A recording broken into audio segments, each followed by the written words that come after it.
বন্ধুরা, welcome back to my channel Ranu's kitchen হাবে আপনাদের স্বাগত জানাই। শুভ সকাল বন্ধুরা, সকলে কেমন আছেন জানাবেন। আর ভগবানের কৃপায় আমরাও ভালো আছি। আজকে তৈরি করব শুক্তো। আজ বৃহস্পতিবার, একটা নিরামিষ শুক্তো তৈরি করব। তো শুক্তোর করার জন্য এখানে আমরা বেগুন কেটে নিয়েছি, কাঁচা কলা কেটে নিয়েছি, মূলো সরু সরু করে কেটে নিয়েছি, দেখতেই পাচ্ছ বন্ধুরা। এখানে ডাঁটা কেটেছি, সজনে ডাঁটা, আর এখানে গাজর কেটে নিয়েছি। আলুকে লম্বা লম্বা করে কেটেছি। আলুও খুব বেশি সরু করিনি, কারণ আগে তেলে ভেজে নেব, দিয়ে তরকারিটা সেদ্ধ হবে। কিভাবে করব প্রণালীটা আমরা অবশ্যই দেখাবো। দেখতেই পাচ্ছ এখানে উচ্ছে কেটে নিয়েছি।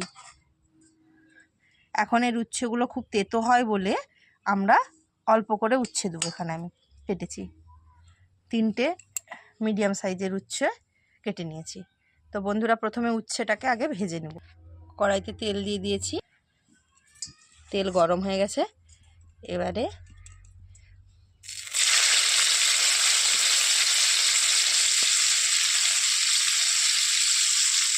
উচ্ছেটাতে আগের থেকে লবণ হলুদ মাখানো ছিল, এটাকে নেড়ে চেড়ে লাল লাল করে ভেজে নেব আমরা।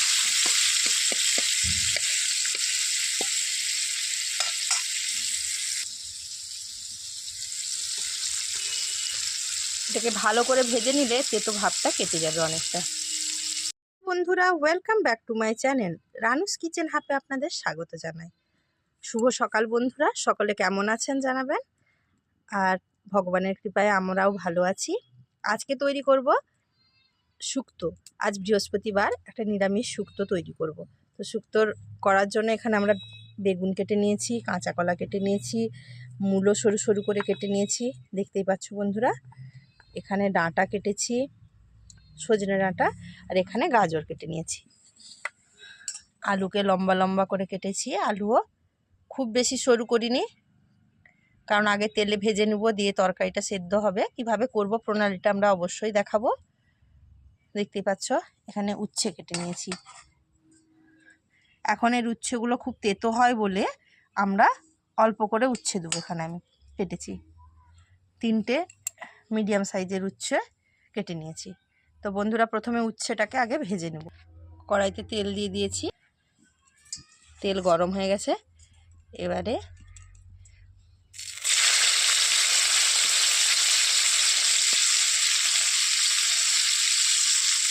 উচ্ছেটাতে আগের থেকে লবণ হলুদ মাখানো ছিল, এটাকে নেড়ে চেড়ে লাল লাল করে ভেজে নেব আমরা।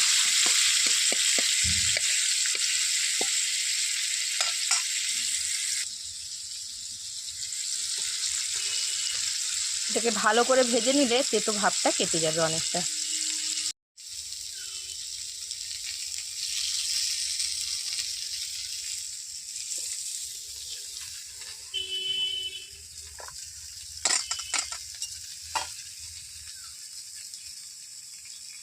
বন্ধুরা, আলু কাঁচা কলা আগেই ভেজে নেওয়া হলো। এবারে ডাঁটাটাকে ভালো করে নেড়ে নেড়ে হালকা আগুন দিয়ে ভাজতে হবে। লাল লাল করে একটু নেড়ে ভেজে নেওয়া হবে। এবার ডাঁটাগুলো তুলে নেওয়া হলো। এখানে আলুটা লাল লাল করে ভাজা হয়েছে, কাঁচা কলাটা লাল লাল করে ভাজা হয়েছে, দেখতেই পাচ্ছ। এবার ডাঁটাটাও ভেজে তুলে নেওয়া হলো। এবারে মূলো গাজর এইভাবে একইভাবে ভেজে নেওয়া হবে। অল্প অল্প তেল দিয়ে এটা ভাজতে পারেন, বা বেশি করে তেল দিয়েও একসাথে ছেঁকে নেওয়াও যেতে পারে। গাজর মূলো সব কিছু তেলে ছেঁকেও নেওয়া যেতে পারে, কিন্তু আমরা অল্প অল্প তেল দিয়ে করে দেখাচ্ছি, কারণ অনেকে কোলেস্টেরলের রুগী থাকেন, যাদেরকে ডাক্তার অল্প তেল মশলা খেতে বলে। সেই জন্য অল্প তেল দিয়ে নেড়ে ভেজে করে দেখাচ্ছি। মূলোর সাথে গাজরটাও দিয়ে দেওয়া হলো, ভালো করে লাল লাল করে ভেজে নেওয়া হবে। মূলো আর গাজরটাকে এইভাবে লাল করে ভেজে নিয়ে তুলে নেওয়া হলো। এই ভাজার সময়ই হালকা করে ঢেকে ঢেকে ভাজলে, বা তেলে যখন বেশি তেলে ছেঁকে নেবেন, তখনই এটা হাফ সেদ্ধ হয়ে যাবে, আর বাকিটা তরকারি করার সময় সেদ্ধ করা হবে।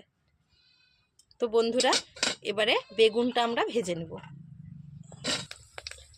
তেল দিয়ে তাতে শুকনো লঙ্কা দিয়ে দেওয়া হলো, তাতে 1 চামচ জিরে, 5 ফোড়ন, অল্প কালো সরিষার ফোড়ন দিয়ে দেওয়া হলো। তারপর দুটো তেজপাতা ছিঁড়ে দিয়ে দেওয়া হয়েছে বন্ধুরা। এবার এটা ভালো করে লাল লাল করে নেড়ে নেওয়া হচ্ছে। এতে আমরা 1 চামচ পরিমাণ আদা বাটা দিয়ে দেবো। আদা বাটাটাকে ভালো করে তেলে ভেজে নেব। হলুদ গুঁড়ো 2 চামচ দিয়ে দেওয়া হলো। এটা ভালো করে নেড়ে ভেজে নেব। প্রথমে দুটো ছোটো সাইজের টমেটো কুচি করে রাখা ছিল, এই আদাটা ভাজা হওয়ার পরে তাতে টমেটো কুচিটা দিয়ে দেওয়া হলো। দিয়ে অল্প জল দিয়ে দেওয়া হবে, কারণ নাহলে হলুদ গুঁড়োটা দেওয়া আছে তো, ওটা লেগে যাবে, নিচে পুড়ে যাবে, তখন তেতো লাগবে তরকারিটা। টমেটোটা একটু গলা পর্যন্ত অপেক্ষা করব। টমেটোটা সেদ্ধ হয়ে গেছে, এবার ভালো করে কষিয়ে নেব মশলার সঙ্গে। উনুনে রান্না হচ্ছে তো, তাই একটু বেশি করেই ধোঁয়া হচ্ছে বন্ধুরা।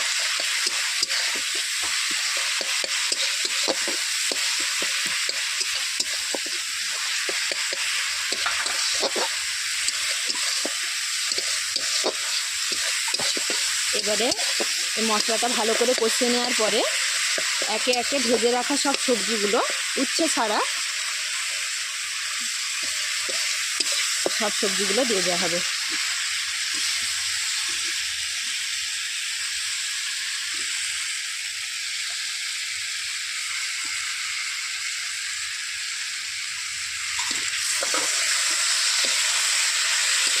ভালো করে মশলাটা সাথে সবজিটা কষিয়ে নেওয়া হবে। ভাজার সময় লবণটা দেওয়া হয়েছিল যতই হোক, তাই এখন অল্প করে লবণ দেওয়া হবে, 1 চামচ পরিমাণ। যদি লবণ কম বেশি হয়, কম হয় তাহলে পরে সেটা ভালো করে মশলার সাথে কষানোর পর জল ঢালার পর টেস্ট করে লবণটা দিবেন পরিমাণ মতো। আর লবণ কম হলে দেওয়া যাবে, কিন্তু বেশি হয়ে গেলে তরকারির স্বাদ পুরো নষ্ট হয়ে যাবে। এবার 2 বাটি পরিমাণ জল দিয়ে দেবো, সবজিটা যাতে পুরোপুরি ভালোভাবে সেদ্ধ হয়ে যায়।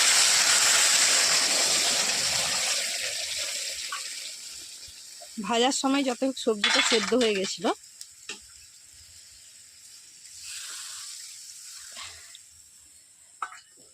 এখন খুব বেশি জল দিব না, কারণ আমরা পরে নারকেল দুধের ব্যবহার করব এতে। ভালো করে এটা একটা হালকা ঢাকা দিয়ে 5 মিনিট সেদ্ধ করে নেব। দেখতে পাচ্ছ বন্ধুরা, জলটা অনেকটা মরে এসছে। এইভাবে সরিষার পেস্টটা এবারে আমরা দিয়ে দিলাম তরকারিতে, এটাকেও ভালো করে ফুটিয়ে নেব। খুন্তির সাহায্যে নেড়ে এটাকে ভালো করে মিশিয়ে নেব। ভালো করে তরকারিটা ফুটিয়ে নেব। একটু সরিষা বাটা দিয়ে বেশিক্ষণ ফোটানো চলবে না তরকারিটা বন্ধুরা, তাই সবজিটা পুরোপুরি সেদ্ধ হলে আমরা সরিষা বাটাটা দেব। এবারে একবার ফুটিয়ে নিয়ে এতে আমরা উচ্ছে যে ভাজাটা করে রেখেছিলাম সেটা দিয়ে দেবো উপর থেকে, দিয়ে সেটাকে ভালো করে মিশিয়ে নেব তরকারির সঙ্গে।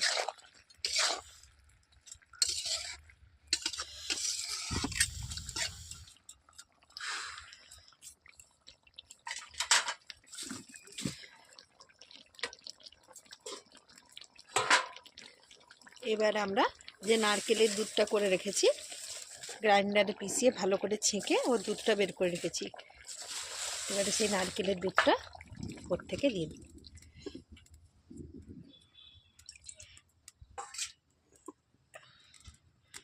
আপনাদের বাড়িতে যদি নারকেল না থাকে, আপনারা গরুর দুধটাকে হালকা গরম করে নিয়ে একবার উতরে নিয়ে সেটাও দিতে পারেন।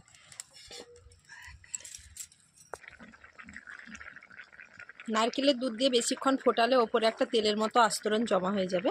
ওই জন্য আমরা একটু ফুট এলেই 1 চামচ পরিমাণ চিনি ছড়িয়ে দেবো তরকারিতে। বড়ি ভেজেও আমরা ওপর থেকে ছড়িয়ে দিয়েছি, কিন্তু বন্ধুরা ওইটা আর ভিডিও করতে পারিনি। তো এইভাবেই তৈরি করুন নিরামিষ শুক্তো তরকারি, বাড়িতে বানিয়ে খেয়ে দেখুন কেমন লাগছে। আর যদি ভিডিওটি ভালো লেগে থাকে তাহলে চ্যানেলটিকে সাবস্ক্রাইব করে নেবেন, আর লাইক শেয়ার কমেন্ট করতে ভুলবেন না প্লিজ।